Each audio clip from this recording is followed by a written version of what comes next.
안녕하세요. 금쪽같이 귀한 아들을 키우고 있는 30대 후반 여자입니다. 저는 가끔 제 일상생활이 꿈만 같을 때가 있어요. 사연 많고 파란만장한 인생을 지나와서 그런지 나도 평범하게 살고 싶다는 생각을 많이 했었거든요. 이렇게 험난한 날들을 이겨내면서 느낀 건 남들만큼 사는 게 제일 어렵다는 겁니다. 벌써 몇 년 전 일인데도 지금까지 트라우마로 남아있던 사건 때문에 전 한동안 대인 기피증까지 올 정도였죠. 요즘 뉴스에도 심심찮게 보이는 기사들을 보면 갈수록 사는 게 팍팍해지는 것 같다는 생각도 듭니다. 하지만 사람한테 받은 상처는 또 다른 사람에게 위로와 희망을 얻으면서 사는 거 아니겠습니까? 사람한테 질려버린 저한테 힘이 되어준 사람들은 가족이었어요. 특히 사람한테 제대로 당한 비슷한 아픔이 있던 시숙님과 서로를 응원하기도 했죠. 제가 결혼할 당시만 해도 시숙님은 정말 평범하게 잘 살고 계셨어요. 형님과 슬아이 딸 한 명을 낳고 키우면서 화목한 가정을 꾸리고 계셨죠. 신혼생활을 시작한 제가 부러워할 만큼 시숙님은 사랑꾼이었어요. 보통 남자들이라면 그냥 넘어갈 만한 기념일도 시숙님은 세심하게 챙기는 분이었습니다. 시모생신이 2월 중순쯤인데 식구들이 시댁에 전부 모였을 때 시숙님이 작은 상자를 하나 건네주면서 말하시는 거예요. 재수 씨, 이거 받으세요. 초콜릿이에요. 어머, 이걸 왜 주세요? 얼마 있음 곧 발렌타인데이잖아요. 우리 집은 여자들이 2명이나 있어서 이런 거 놓치면 큰일 나요. 시숙님은 그날 시댁에서 저와 어머님께 각각 작은 상자를 건네주면서 쑥스러운 듯 말했어요. 그런 모습이 정말 섬세하고 다정해 보이더라고요. 결혼하고 나면 생일도 겨우 챙기는 남자들이 많다는데 시숙님은 일상 속 이벤트라면서 사소한 것도 잘 챙기는 모습이었습니다. 하지만 이런 시숙님의 센스는 형님한테는 잘 통하지 않았어요. 옆에서 보면 형님이 너무하다 싶을 만큼 시숙님한테 냉정했거든요. 그날도 시숙님이 초콜릿 상자를 하나씩 나눠주니까 형님은 뒤에서 비아냥거리는 목소리로 말하더군요. 동선 이런 거 좋아해? 이거 다 상술인데 뭐하러 사는지 모르겠어. 누가 보면 엄청 돈 잘 버는 줄 알겠어. 이런 새는 돈을 막아야 하는데. 아휴, 답답해. 그때 형님의 퉁명스러운 말에 전 깜짝 놀랐어요. 시숙님이 대기업에 오래 다녀서 돈을 못 버는 것도 아닌데 왜 저렇게까지 말하나 의아했거든요. 비싼 선물도 아닌데 그냥 웃어 넘길 수도 있는 거 아닙니까? 그런데 저런 말을 꼭 식구들이 다 모인 자리에서 형님은 불평과 불만을 늘어놨어요. 처음엔 그저 형님이 까칠한 성격이구나 생각했는데 시간이 흐를수록 형님이 시숙님을 무시하는 것 같다는 느낌이 들었어요. 심지어는 시댁 일에도 늘 소극적이었죠. 그러다 한 번은 어머님께서 형님한테 가족 여행에 대해 제대로 의논하려고 물었던 적이 있었어요. 우리도 가족들끼리 여행이나 한번 가볼까? 친구 얘기 들어보니까 그렇게 한 번 여행 다녀오면 돈도 옥해지고 좋다던데.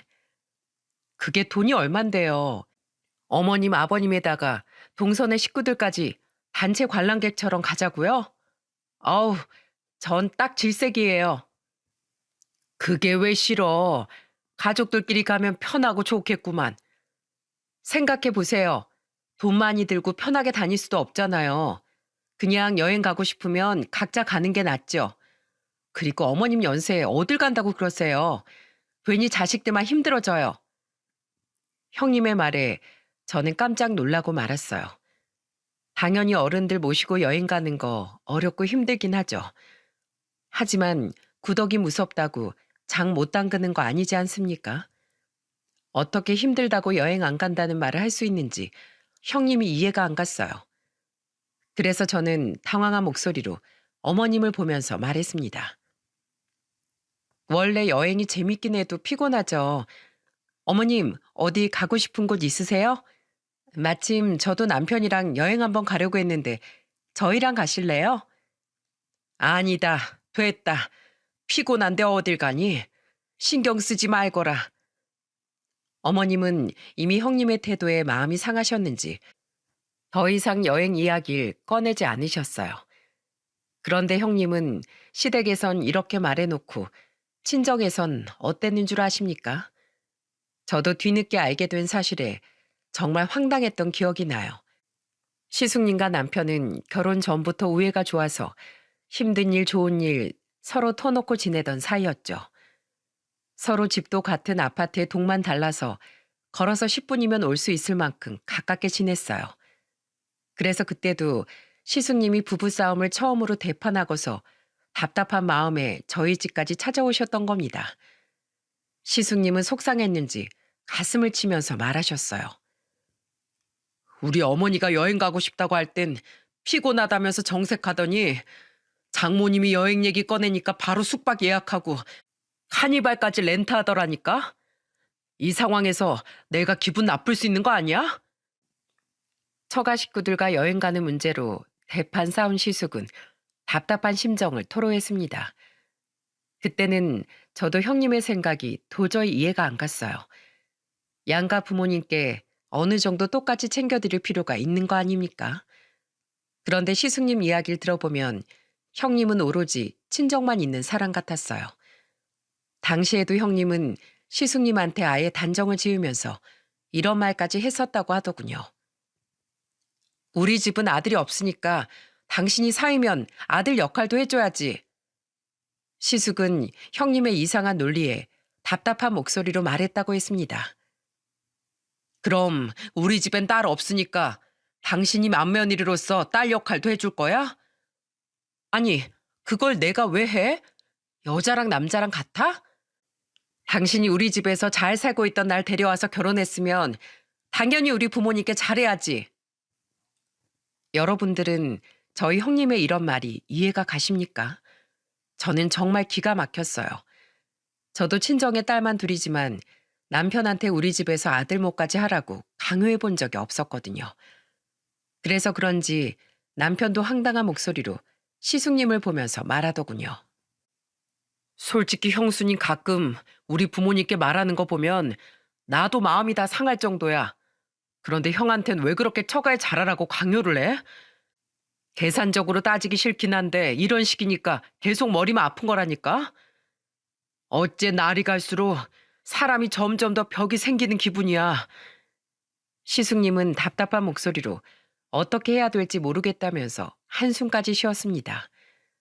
그런데 형님의 이해할 수 없는 행동은 이뿐만이 아니었어요. 아무리 부부 사이가 안 좋아도 시부모 앞에선 티 안 내지 않습니까? 그런데 형님은 시숙님이랑 조금만 싸워도 어른들 다 계시는 자리에서도 자기 기분 내키는 대로 행동하기 일쑤였습니다. 어머님, 아버님 모시고 다 같이 식사하는 자리에서 시숙님을 보고 형님은 버럭 소리를 지르는 거예요. 당신이 여기 식당 예약했어? 나 물에 빠진 닭 안 먹는 거 알면서 닭백숙을 먹으러 오면 어떡해? 난 굶어 죽으라는 거야? 오늘 부모님 모시고 외식하는데 부모님 드실 메뉴로 골라야지. 아, 됐어. 내가 당신이랑 무슨 말을 해. 당신이나 먹어. 그 순간 시부모님도 그렇고 저와 남편까지 표정이 안 좋아지니까 시숙님은 형님을 데리고 밖으로 나갔어요. 그때 남편이 애써 상황을 수습하면서 어색한 식사 자리가 끝이 났던 기억이 나네요. 하지만 27살에 일찍 결혼한 시숙님의 결혼 생활은 시간이 지날수록 삐걱거리기만 했어요. 그래서 정말 해가 거듭될수록 위태로워 보이는 부부였죠. 그래도 조카가 있으니까 서로 마음 맞춰서 잘 살려고 노력해 볼 거라고 생각했어요. 그런데 형님은 정말 생각지도 못한 큰 사건을 벌이고 만 겁니다. 지금 생각해도 어떻게 사람이 그럴 수 있지 싶다니까요. 어딘가 이상한 낌새를 눈치챈 시숙님은 술까지 마시고 저희 집에 찾아와서 하소연하기 시작했습니다. 그때 시숙님은 남편과 술잔을 기울이면서 말했어요. 오늘 우리 딸이 이상한 소리를 했는데 자꾸 이상한 생각이 든다. 왜? 형수님 또 무슨 사고 치셨어? 아니, 나도 아직은 모르겠어. 그런데 딸이 아까 저녁 때 했던 말이 자꾸 거슬려서 그래. 남편은 시숙님한테 무슨 일 있냐면서 물었고 시숙님은 저녁 때 있던 상황을 말했습니다. 시숙님이 저희 집에 오기 전 저녁을 먹던 딸이 형님을 보면서 호기심 가득한 목소리로 물었다고 했어요. 엄마, 나 아까 학교 끝나고 집에 오다가 엄마 봤다? 날 봤다고? 언제 봤는데? 아까 엄마가 어떤 아저씨 차에서 내리는 거 봤어. 엄마 친구야? 어? 아, 엄마 친구야. 친구? 난 처음 보는 삼촌인데. 누구야? 엄마도 새 친구 사귄 거야? 내가 말하면 엄마 친구 알아? 밥 먹을 땐 밥만 먹으라고 했지. 왜 그렇게 말이 많아? 형님은 딸이 계속 물어보니까 벼랑간 화를 내면서 소리쳤다는 거예요. 이렇게 전에 듣기만 했는데도 정말 이상하다는 생각이 들 정도였죠. 그래서 시숙님도 뭔가 이상해서 형님한테 의아한 목소리로 물었다고 하더군요. 왜 애한테 화를 내? 친구가 누구길래 그래? 당신이 내 친구들 다 아는 것도 아니고 이름 말한다고 다 알아? 그냥 애가 엉뚱한 소리 하는 건데 예민하게 굴지 말고 넘어가. 말을 돌리면서 화를 내니까 시숙은 영 이상했던 거예요. 그래서 저녁을 먹은 뒤 답답한 마음에 남편을 찾아왔던 거죠. 솔직히 이런 얘기를 친구한테 편히 할 수 있겠습니까? 제 얼굴에 침배기 같은 얘기라서 동생한테 터놓는 것 같았어요. 그런데 전 시숙님의 얘기를 들을수록 친한 친구가 이혼했을 때가 떠올랐습니다. 그래서 시숙님한테 진지한 목소리로 한 가지 제안을 했어요. 아주버님, 제가 노파심에 하는 소린데요. 올해 초에 제 친구가 심부름센터에서 남편 덜미 잡아서 이혼한 친구가 있었거든요. 내가 보니까 심부름센터가 나쁜 것만도 아니더라고요. 그때 친구가 뒷조사 안 해봤으면 눈 뜨고 코 베일 뻔했다니까요. 정말요? 그럼 재수 씨 친구도 의심이 들어서 심부름센터까지 간 거래요? 그렇죠. 남편이 맨날 늦게 들어오고 여자 향수 냄새까지 달고 오니까 뒷조사 해본 거예요. 그때 아마 남편 차에도 녹음기 설치했었어요. 어차피 죽이 되든 밥이 되든 한 번 의심이 들었으면 제대로 파보고 가는 게 더 좋은 것 같아요. 확실히 짚고 넘어가야죠. 저는 시숙님한테 정말 진지하게 제대로 짚고 넘어가라고 했습니다. 그러자 시숙님은 이대로 의심만 하고 앉아있느니 제대로 확인해봐야겠다고 하더군요. 그 후 시숙님은 정말로 심부름센터를 통해 모든 사실을 마주하게 됐던 겁니다. 알고 보니까 시숙님의 의심처럼 형님은 정말로 바람을 피우고 있었던 거예요. 그런데 여러분, 더 놀라운 게 뭐였는 줄 아십니까? 바로 형님이 바람 피던 상대가 아빠방 선수였다는 사실이었죠. 아마 대부분의 시청자 여러분들은 생소한 단어일 겁니다. 젊은 남자들이 아닌 나이가 좀 있는 중년의 제비들이 나오는 곳이 바로 오빠방이었어요. 저도 이런 게 있다는 걸 그때 처음 알았네요. 모든 사실을 알게 된 시숙님이 남편한테 전화해서 소리치며 분노 섞인 말들을 했습니다. 재수 씨 말이 맞았어. 옆편 내가 술집 남자 만나서 돈까지 뿌리고 있었다니까. 심지어 몇몇 친구들도 끌어들인 것 같은데 이걸 어쩜 좋아. 뭐? 그게 진짜야? 그래서 지금 형수님 어디 있는데? 심부름센터 직원이 그러는데 오늘도 그 술집에 갈 거라고 하더라. 나한텐 친정 간다고 하고서 술집을 간 거야. 그 남자한테 3천만 원 대출까지 받아서 차도 사주고 완전 남자한테 미쳤다니까? 어떻게 그럴 수가 있어. 당장 가야지. 그때 시간이 새벽 1시였는데 잔뜩 흥분한 남편이 당장 쫓아가자면서 화를 냈어요. 친형이 10년 넘게 믿고 살았던 아내한테 뒤통수를 맞았는데 동생이 가만히 있을 수 있겠습니까?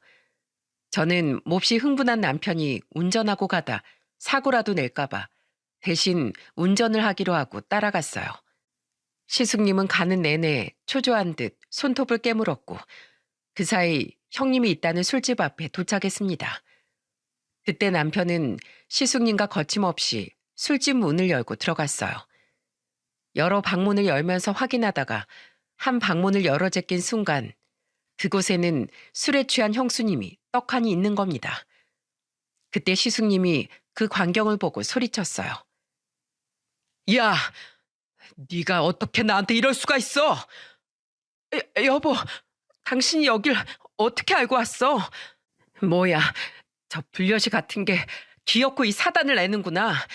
야, 네가 내 남편 꼬셔서 여기까지 데려왔지? 이상하게 그 순간 불똥은 저한테 튀는 게 아니겠습니까? 도둑이 제발 저린다고 형님은 엉뚱한 저한테 화를 내면서 소리쳤어요. 평소에도 마음에 안 들었어. 기어코 내 가족을 파탄내야 속이 편하겠냐? 왜 나한테 그래? 내가 바람피라고 등 떠밀었어? 자기 무덤 자기가 판 걸 왜 나한테 뒤집어 씌우는데? 너만 입 다물고 있어도 이 사단이 낫겠어? 네 시숙은 바보야. 내 말이라면 껌뻑 죽고 통장도 나한테 맡겨놓고 10년 동안 의심 한 번 해본 적이 없던 사람인데 네가 옆에서 부채질했으니까 여기까지 왔겠지. 뭐? 이거 완전 정신 나갔네. 그렇게 의심 없이 믿어준 사람 배신한 게 누군데? 이게 뭐가 잘났다고 떠들어? 야! 바람핀 주제에 형님이란 그 여자는 뻔뻔하게 저한테 소리를 치더라고요. 이게 말이 됩니까? 그때 시숙님이 저한테 달려드는 정신 나간 형님을 막으면서 버럭 화를 냈습니다. 어딜 손을 대? 내가 너 가만둘 것 같아? 너 10원 한 장도 못 들게 나가게 할 거야. 넌 반드시 오늘 후회하게 만들 거야. 여보, 왜 그래? 내가 다 설명할게. 일단 내 얘기부터 들어봐. 눈으로 다 봤는데 뭘 더 들어? 내가 여기 그냥 왔을 것 같아? 네 뒷조사 벌써 다 끝났어. 가증스럽고 소름 끼치니까 내 몸에서 손 떼. 시숙님은 매몰차게 그 여자의 손을 뿌리쳤어요. 그리고 정말 그동안 모아둔 외도 자료로 법정 소송을 시작했습니다. 어차피 소송까지 해봐야 결과는 뻔했죠. 결혼 생활 10년 동안 그 여자는 내내 전업주부였는데 그 와중에 시숙님 월급 관리한다면서 적금까지 빼돌렸던 겁니다. 그러니까 그동안 시숙님 몰래 상간남한테 쏟아부은 액수가 크다 보니까 소송을 해도 재산 분할로 가져갈 수 있는 돈이 없었어요. 심지어 유책 배우자라 양육권마저도 모조리 시숙님한테 넘어온 거죠. 그동안 시숙님이 모은 증거가 차고 넘쳐서 이혼은 어렵지 않았어요. 심지어 그 여자는 자기 친정에서도 딸을 쓰레기 취급하면서 쫓겨나기까지 했다고 했습니다. 대체 무슨 생각으로 외도를 했을까요? 여러 가족 가슴에 상처만 남긴 채 그렇게 시숙님의 결혼 생활이 끝이 났습니다. 하지만 이혼 후에도 시숙님은 혼자서 딸을 키우면서 성실하게 지냈죠. 저희 집에 딸을 데리고 와서 같이 저녁을 먹기도 했어요. 그리고 그 무렵 제가 임신을 해서 시숙님은 제가 좋아하는 음식들을 사서 놀러 오곤 했답니다. 저희 집에 놀러 오면 시숙님은 남편과 저녁을 준비해 주곤 했어요. 시숙님은 남편을 보면서 장난스럽게 말했습니다. 원래 아내가 임신하면 남편이 고달픈 거야. 그냥 집안일을 혼자서 다 하는 게 편하다. 이 생각으로 일하는 게 편해. 형한테 이런 면이 있었어? 에휴, 내가 배워야겠네. 이런 자상한 성격을 가진 시숙님은 혼자서 딸도 잘 키웠습니다. 그래서 남편도 시숙님한테 한 수 배운다면서 자주 만나곤 했답니다. 하지만 집에서 이렇게 화기애애하면 뭐 하겠습니까? 그때 저는 집만 나오면 회사가 전쟁터였어요. 일이 힘든 건 참아도 사람이 힘든 건 못 참겠더라고요. 일이 힘든 건 참아도 사람이 힘든 건 엄청난 고통이었습니다. 그 당시 재직 중이던 회사에서 저를 유독 싫어하는 사람이 있었어요. 지금도 이름이 생생하게 기억날 정도인 김인숙이라는 여자였죠. 김 팀장으로 불리던 그 여자는 회사에서 일 잘하기로 소문난 여자였어요. 그런데 그 김 팀장이 제일 좋아하던 게 바로 편가르기였던 겁니다. 업무 중에 회의하다가 뭔가 심기가 불편해지면 어김없이 하던 질문이 바로 이거였어요. 자유롭게 의견 제시해봐. 내 의견에 대해서 어떻게 생각해? 바로 이 말은 김 팀장이 내 편인지 확인하려는 질문이었던 겁니다. 이걸 까맣게 모르던 전 김 팀장 의견에 반론을 제기하면서 말했어요. 팀장님 의견이 너무 좋은데요. 비용을 절감할 수 있는 방향으로 좀 수정해 보는 건 어떨까요? 아, 그래요? 그럼 사라 씨가 수정 방안 오늘까지 찾아와요. 네? 오늘까지요? 시간이 좀 부족할 것 같은데요. 난 뭐 시간이 남아돌아서 팀원들이랑 이런 회의 하는 줄 알아요? 바쁘니까 내일 아침 회의에 바로 내놓을 수 있는 수정 방안 찾아와요. 본인이 뱉은 말은 본인이 책임져야죠. 김 팀장은 그 순간 저한테 화가 났던 겁니다. 근데 일하다 보면 충분히 의견을 말할 수 있는 거 아닌가요? 의견 말하래서 한마디 했더니 정색하면서 저한테 방안을 찾아오라는 거예요. 그 자리에 있던 모든 직원이 당황한 눈치였어요.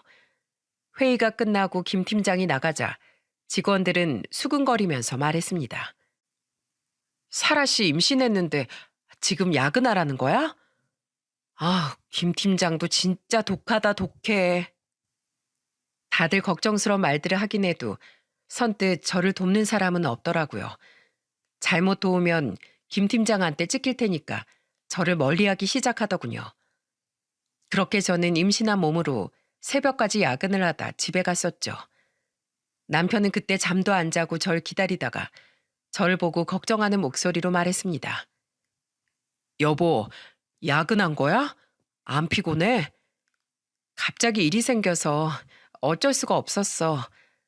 육아휴직 언제부터라고 했지? 조금 당겨서 쓰면 좋을 텐데. 아니야. 보통 여직원들 9개월 차 육아휴직 내고 1년 쉬다 오니까 나도 그렇게 하려고. 더 이상 무리 안 할 테니까 너무 걱정 마. 저는 임신 4개월 차라서 육아휴직을 몇 개월 앞뒀을 때였어요. 그래서 걱정하던 남편한테도 걱정하지 말라고 했던 겁니다.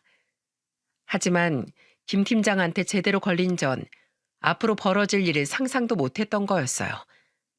전날 야근까지 하면서 수정 방안을 만들어 갔지만 김 팀장은 싸늘한 눈빛으로 말하더군요. 이걸 지금 수정한 거라고 가져온 겁니까? 제가 생각하는 최선의 방안이라고 생각했어요. 어떤 점이 부족한지 말씀해 주시면 적용하겠습니다. 처음부터 다 이상해요.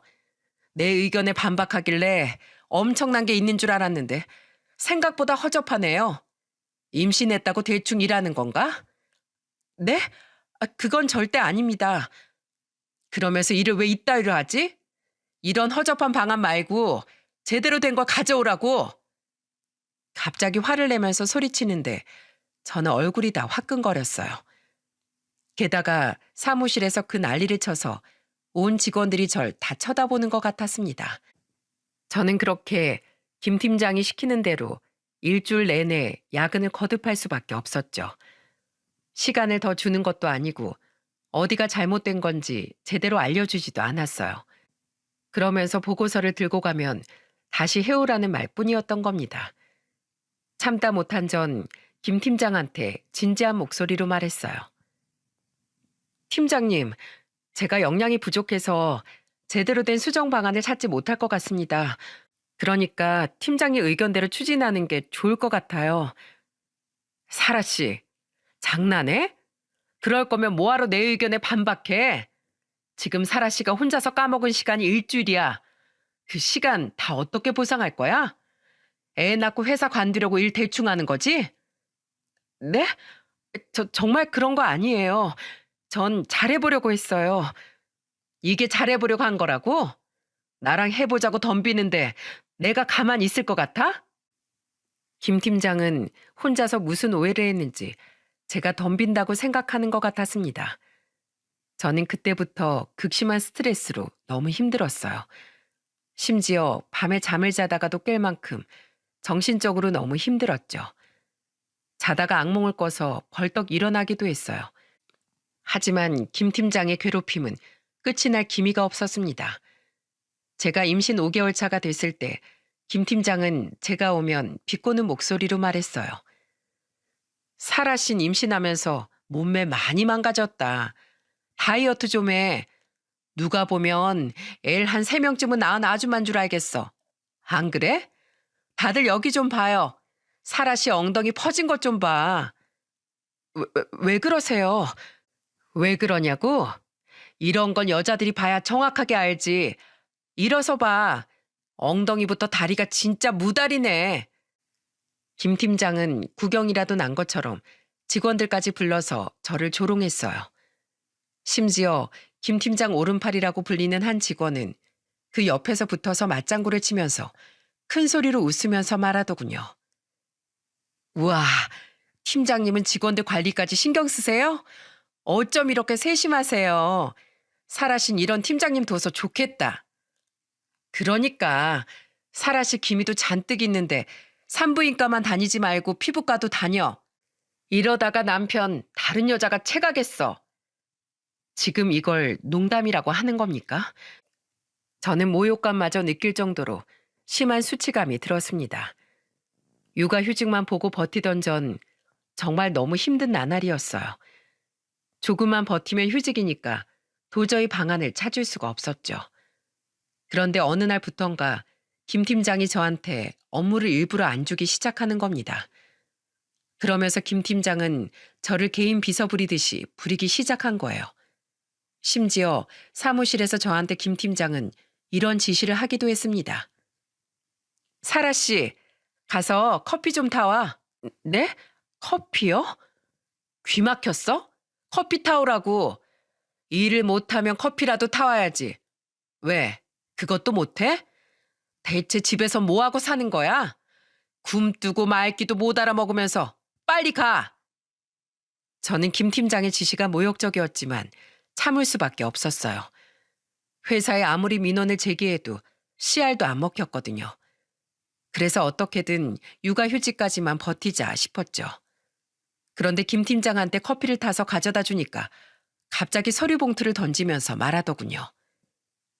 이거 우체국 가서 빠른 등기로 보내고 와. 급한 거니까 서두르고. 임신한 직원한테 우체국 다녀오라고 시키는 팀장 본 적 있으신가요? 그때 말단 직원 한 명이 용기 있게 다가와 조심스럽게 말했어요. 팀장님, 급하신 거면 제가 빨리 다녀올게요. 뭐야, 지금 한가해요? 왜 시키지도 않은 일에 나서? 내가 일을 좀 덜 줬구나. 기다려요. 할 일 줄 테니까. 저를 도와주려고 나선 말단 직원은 괜히 업무 폭탄까지 떠안게 됐죠.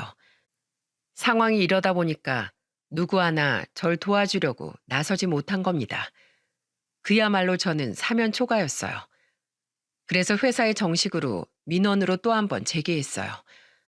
그리고 육아휴직을 앞당겨서 6개월 차에 들어가기로 결정했어요. 그러자 김 팀장은 심할서를 쓰게 된 거죠. 하지만 이것도 보여주기식에 불과했습니다.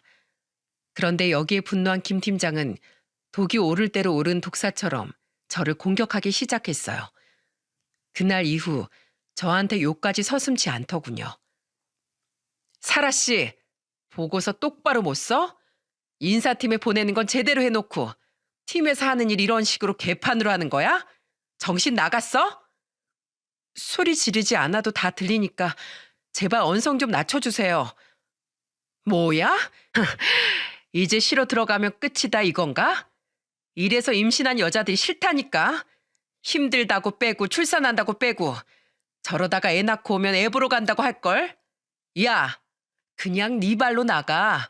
무슨 휴직을 해? 다시 온다고 일이나 제대로 하겠어? 그때 가면 내가 없을 것 같아? 부서 이동이라도 하겠습니다. 아, 진짜 한심하다 한심해. 답답하니까 구석에 박혀 있어. 날이 갈수록 김 팀장은 상식 밖의 행동을 일삼았습니다. 그 무렵 불면증이 올 만큼 정말 힘겨운 날들을 보냈어요. 남편은 절 걱정하는 목소리로 말했죠. 여보, 출근하지 마. 그냥 그만둬. 이러다 당신 큰일 나겠어. 곧 휴직이니까 걱정 마. 저는 정말 괜찮을 줄 알았어요. 맞벌이를 해야 애를 키울 수 있다는 생각에 그저 버텼습니다. 하지만 점점 안색이 안 좋아지는 저를 보면서 친했던 동료가 말했습니다. 너 괜찮아? 김 팀장 진짜 미친 거 아니야? 너 어제도 야근했다며. 자료 정리하다 간 거야? 김 팀장 이혼하더니 히스테리만 심해진 것 같아. 동료들은 하루하루 수척해지는 저를 걱정하기 바빴어요. 하지만 임신 6개월 차에 출근 준비를 하던 중 저는 그만 쓰러지고 말았습니다. 제가 정신을 차렸을 땐 뱃속에 있던 아들이 제 몸에서 떠난 뒤였어요. 저는 믿기지 않는 현실에 고개를 흔들면서 물었습니다. 여보, 뭐라고? 우리 아들이 뭐? 다시 말해봐. 아니지? 미안해, 여보. 내가 지켜주지 못한 탓이야. 당신 잘못 아니야. 아니야. 아니잖아. 우리 아들이 왜? 이미 시부모님까지 소식을 듣고 달려와서 울고 계셨어요. 저는 남편 품에 안겨 목 놓아 울기 시작했습니다. 하지만 믿을 수 없는 현실에 정말 죽고 싶은 심정이었죠. 극심한 스트레스에 시달리다 못해 저는 아이까지 잃고 만 겁니다. 전 너무 억울해서 회사의 김 팀장에 대한 민원을 계속해서 넣었어요. 하지만 상황이 이 지경까지 됐는데 회사에서는 업무적으로 인정받던 김 팀장을 제대로 징계하는 걸 꺼려한 겁니다. 그래서 결국 전 회사를 나올 수밖에 없었어요. 피해자가 회사를 나온다는 게 말이 됩니까? 갑질한 사람이 회사를 나가는 게 아니라 저는 김 팀장을 피해서 도망치듯 나오게 된 겁니다. 그 후 민사로 그 여자를 경찰에 고소까지 했어요. 그렇게라도 하지 않으면 제가 못 견딜 것 같았죠. 하지만 경찰에서는 김 팀장의 폭언이 유산의 직접적인 원인이라고 볼 수 없다면서 무혐의 판정을 받았던 겁니다. 너무 억울하고 화가 나서 한동안 정신과 약을 먹을 정도였어요. 그리고 세상은 내 편이 아닌 것 같았죠. 사회적 약자는 강자한테 당할 수밖에 없는 구조라는 생각이 들어 자책을 참 많이 했습니다.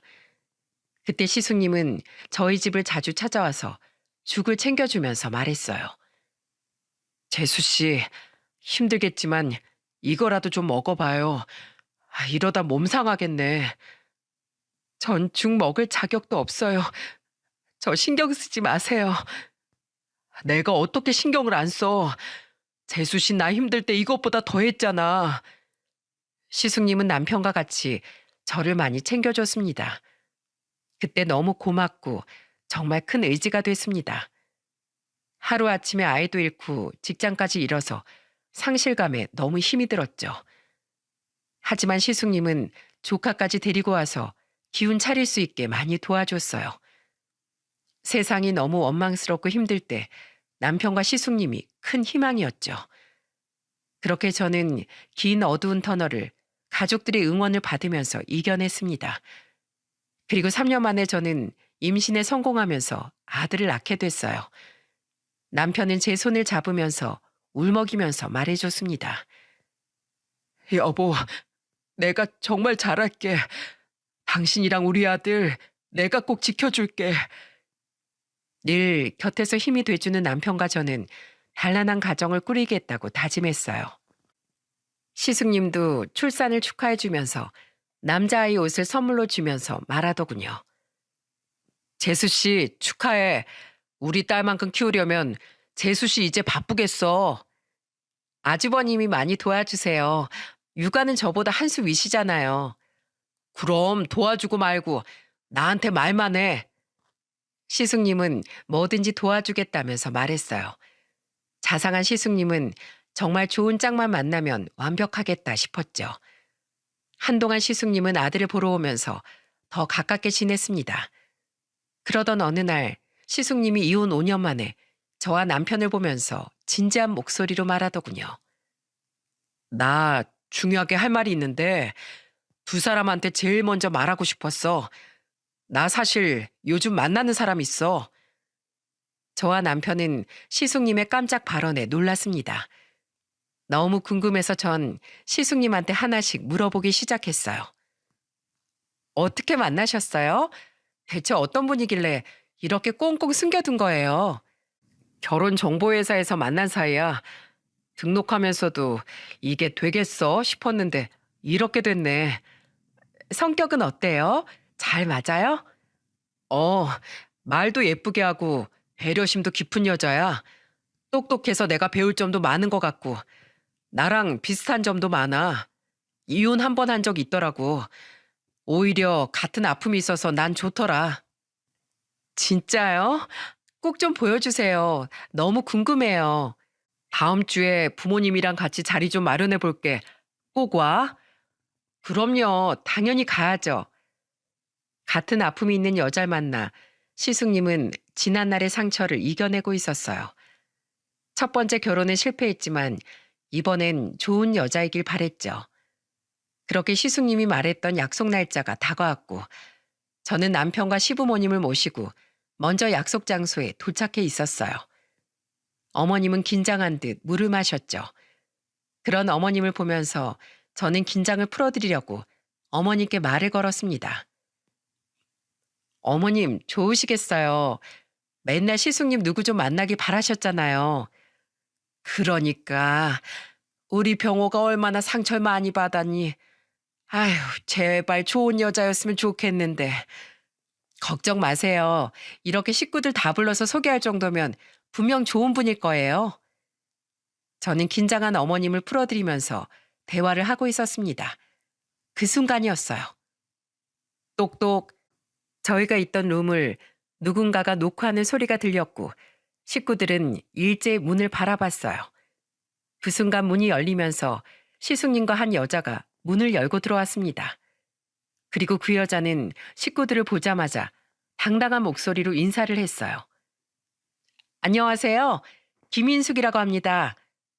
저는 낯선 여자가 인사를 하면서 이름을 밝히는 순간 저도 모르게 소리를 질렀습니다. 제가 소리를 지르자 옆에 있던 어머님은 깜짝 놀라 절 보면서 물으셨어요. 어머 얘, 왜 그래? 무슨 일이야? 시숙님과 남편도 그런 저를 보고 놀라 소리쳤습니다. 재수 씨, 여보, 왜? 뭘 받길래 그래? 저는 남편의 말에 남편 손을 잡고 부들부들 떨면서 힘겹게 말했어요. 여보, 저, 저 여자, 왜 그래 여보? 제가 손끝까지 떨면서 시숙님 여자친구를 손짓하자 남편은 어안이 벙벙한 표정이었습니다. 그 여자는 바로 저를 지독하게 괴롭혔던 김 팀장이었어요. 아무리 세상이 좁다지만 이렇게 만날 수 있는 겁니까? 원수는 외나무 다리에서 만난다더니 이렇게 마주칠 거라고 생각도 못했어요. 그러자 김 팀장도 저를 보고 당황한 표정을 짓더니 태연하게 다가와서 뻔뻔하게 인사하는 겁니다. 사라 씨, 이렇게 또 보네. 그동안 잘 지냈어? 우리가 인연이긴 한가 봐. 저를 보고 가증스럽게 웃으면서 인사하는 김 팀장을 보자 저는 화가 났어요. 그래서 저한테 손을 뻗는 김 팀장 손을 내치면서 화를 냈습니다. 야, 네가 지금 내 안부를 물어? 잘 지냈냐고? 내 아들 죽여놓고 지금 그런 말이 나와? 제가 고함을 지르면서 말하니까 시댁 식구들은 웅성거리기 시작했어요. 그러자 남편은 저한테 놀란 목소리로 물었습니다. 여보, 이게 무슨 말이야? 우리 아들을 죽였다니. 저 여자야. 김 팀장이 저 여자라고. 그러자 시댁 식구들은 표정이 싹 바뀌면서 놀란 표정이었어요. 첫인사를 나누자마자 상황이 이렇게 되니까 또다시 웃으면서 저한테 인사를 하려고 했습니다. 내가 사라 씨 잘 되길 바라는 마음에 세게 말하긴 했는데 나 때문에 유산한 건 아니잖아. 나 그때 무혐의 받았어. 증거가 없으니까 무혐의지. 당신 벌써 잊었어? CCTV 없는 곳에서 내 머리 툭툭 치고 화장실에서 내 정강이도 찼었잖아. 그거 다 잊었냐고. 그래서 뭐 나도 심할서 썼잖아. 심할서? 고작 그거 가지고 네 죄가 없어져? 난 정신과 약까지 먹었어. 그러면서 날 보고 잘 지냈냐고? 네가 인간이야? 제가 악을 쓰면서 소리치자 어머님은 저를 부축하면서 놀란 목소리로 물으셨어요. 애미야, 진짜야? 이 모든 게 사실이야? 네, 다 사실이에요. 저 여자가 그때 절 괴롭혔던 그 여자예요. 뭐야? 감히 우리 손주를 잃게 만든 그년이야? 오냐, 너 차이 걸렸다. 지옥에 제발로 온 걸 환영한다. 어머님은 팔을 걷어 올리더니 물컵을 들고 냅다 김 팀장 얼굴에 뿌려버렸습니다. 그러면서 어머님은 소리 지르면서 김 팀장 뺨을 치면서 소리쳤어요. 내가 네 다리 몽둥이라도 부러뜨리려고 이를 갈았어. 그날이 오늘이구나. 너 오늘 아주 잘 걸렸다. 이리 와. 누가 말릴 틈도 없이 어머님은 김 팀장 머리채를 잡아챘습니다. 그리고 머리채를 흔들기 시작했죠. 그러자 악마 같던 김 팀장이 소리를 지르면서 말했어요. 아! 이거 나요. 왜 생사람을 잡아요? 이거 경찰에 신고할 거예요? 신고해, 이 나쁜 년아. 우리 손주한테 그런 짓을 하고 뻔뻔하게 인사를 해? 우리 며느리가 얼마나 힘들어했는지 알아? 그게 왜 내 탓이냐고요. 몸 약한 며느리 탓이잖아요. 이게 그래도 어디서 뚫린 입이라고 입을 놀려? 그래, 네가 아직 정신을 덜 차렸구나. 경찰 불러. 당장 불러봐. 어머님은 한 번 잡은 머리채를 꽉 잡고 흔들었어요. 결국 시숙님이 나서서 어머님을 진정시켰죠. 저는 다리에 힘이 풀려서 주저앉았습니다. 어머님 손에서 겨우 풀려나 그 여자는 씩씩거리면서 머리를 매만졌어요. 시숙님은 그런 여자를 보면서 소리쳤습니다. 이거 다 진짜야? 직원들 괴롭히고 갑질한 사람이 인숙이 너야? 나도 억울하다고. 쟤 때문에 나도 회사에서 심할서까지 썼어. 난 다 일적으로 잘 되라고 알려준 건데 그거 가지고 괴롭혔다고 혼자 소설 쓰고 있는 거야. 회사에서도 이간질하더니 여기서도 약한 척하고 이간질하고 있는 거야. 야, 장난해? 내가 그때 재수 씨 옆에서 네가 했던 악행을 고스란히 들었는데 네 말을 내가 믿을 것 같아? 그래서 나보고 어쩌라고. 이걸 어떻게 결백을 증명해. 나 무혐의 받았던 거 알 거 아니야. 무혐의 받았다고 죄가 없어져? 넌 진짜 안 되겠다. 내가 1년 동안 만나온 김인숙은 완전히 거짓이었네. 당장 여기서 꺼져. 나 혼자 이렇게 가라고? 나 물벼락 맞아서 다 젖었잖아. 어쩌라고? 네가 알아서 가. 그것도 못해? 나와. 당장 따라 나와. 시숙님은 정말로 문 밖으로 내쫓아서 그 여자를 끌고 나가버렸어요. 그리고 어머님은 그 여자가 끌려 나가자마자 제 어깨를 감싸면서 위로했습니다. 아이고, 너한테 왜 이런 일이 생긴 거야. 아무리 땅이 좁아도 이렇게 마주치면 안 되는 거지. 괜찮아요. 그래도 저 어머님 덕분에 속에 있던 거 많이 풀렸어요. 아니다. 내가 우리 며느리 위해서 못할 게 뭐냐. 떠난 손주 생각하면 이것도 모자라. 그날 밥도 못 먹고 어머님과 한참을 울었네요.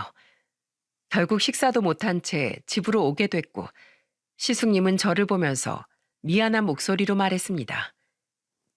재수 씨, 정말 이런 여잔지 몰랐어요. 내가 정말 미안해. 아니에요. 시숙님이 알고 그런 거 아니잖아요. 이제라도 알았으니까 다행이죠. 괜히 옛날 상처를 건든 것 같아서 너무 미안해. 시숙님은 제게 계속 사과하면서 미안해했어요. 하지만 이게 뭐 일부러 그런 건 아니지 않습니까? 그래서 저는 괜찮다고 하고 식구들의 위로를 받으면서 넘어갔습니다. 그렇게 시숙님은 김인숙의 실체를 알고 파혼을 선언했어요. 그런데 그 악마 같은 여자는 시숙님을 끝까지 포기 못하고 여러 번 전화까지 와서 매달렸다는 겁니다. 한 번은 시숙님이 저희 집에 있을 때 전화가 와서 들어봤는데 애처롭게 매달리는 소리를 듣게 됐어요. 제발 한 번만 봐줘. 그거 그냥 다 실수야. 과거는 다 잊고 새로 시작하자. 그 입 못 다물어? 네가 그래서 안 되는 거야. 남의 상처에 전혀 생각이 없잖아. 재수 씨가 널 어떻게 봐. 다신 전화하지 마. 결국 희숙님은 차단까지 하면서 관계를 마무리 지었습니다. 그런데 전 그 과정에서 충격적인 사실 하나를 더 알게 됐어요. 저와 회사를 같이 다녔던 동료가 제 소식을 듣고 김 팀장 실체를 알려준 거죠. 글쎄 김 팀장이 3년 전 이혼한 사유가 외도를 걸려서 이혼을 당했던 거였습니다. 그런 여자가 신분 세탁해서 시숙님을 꼬셨던 거예요.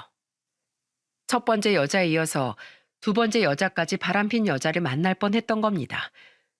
그 사실을 알게 된 시부가 가슴을 쓸어내리면서 소리쳤어요. 아이고, 10년 감수했네. 조상신이 도왔어. 이래서 사람은 죄 짓고 못 산다니까. 그렇게 시댁 식구들은 가슴을 쓸어내릴 수 있었습니다. 그 후 시숙님은 저한테 호탕한 목소리로 말했어요. 재수 씨, 전 이제 여자 포기했어요. 그냥 취미생활 즐기고 여행이나 다니면서 딸이랑 둘이 즐겁게 살래요. 시숙님 너무 착해서 그게 단점이에요. 그러니까요. 그냥 이렇게 착하게 내 인생 살아야지 안 되겠네. 2년 전 시숙님은 그렇게 결혼을 포기했습니다. 하지만 지금은 누구보다 활기찬 인생을 살고 있어요. 회사 생활 열심히 하면서 운동도 다니고 육아도 열심히 하고 있다니까요. 저희 아들도 건강하게 자라서 지금은 공놀이를 좋아하는 건강한 아이로 크고 있어요. 비록 먼저 떠난 아이 생각이 가끔씩 떠오르지만 현재에 집중하려고 노력 중이랍니다. 그리고 곁에서 시숙님과 조카 딸을 데리고 캠핑도 같이 다니고 있어요.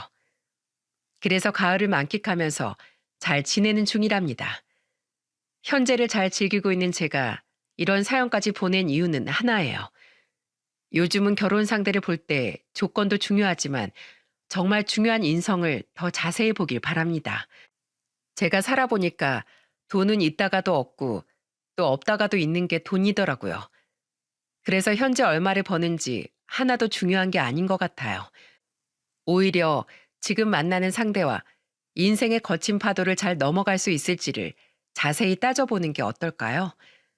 제가 생각할 때 가장 중요한 건 서로 대화가 잘 통하는지인 것 같습니다. 물론 초장에 다 알아볼 수는 없겠지만 행복한 결혼을 위해서 내면에 집중해 보세요. 제 사연을 교훈 삼아서 행복한 결혼을 시작하길 바랄게요. 모두 행복하세요.